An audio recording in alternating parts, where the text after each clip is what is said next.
An angry Thor rampages through Blake's office, upset that his nurse Jane Foster, whom he loves, has left him for another doctor, Dr. Bruce Andrews.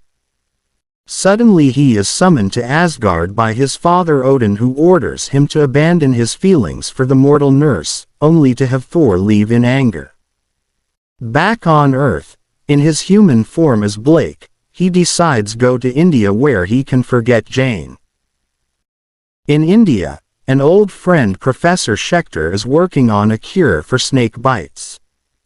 His assistant, Klaus Voorhees, decides to kill the professor and steal his discoveries.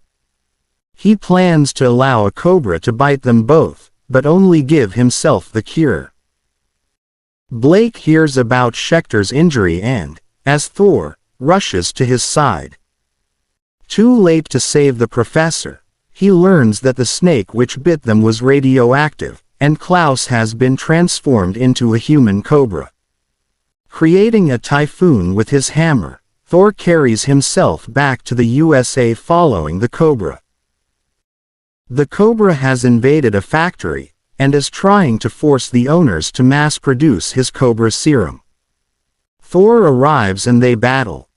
The cobra manages to escape the factory and breaks into Dr. Andrews' office. Andrews is afraid and refuses to stand up to the villain. After calling him a coward, Jane signals Thor. The cobra seizes her and uses her as a hostage against Thor so he can escape out an office window.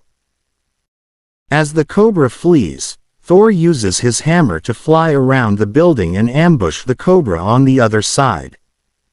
The cobra drops Jane, and as Thor rushes to her rescue, the cobra makes his escape. Returning to Dr. Andrews' office, Jane immediately resigns and goes back to Dr. Blake, who welcomes her back as his nurse.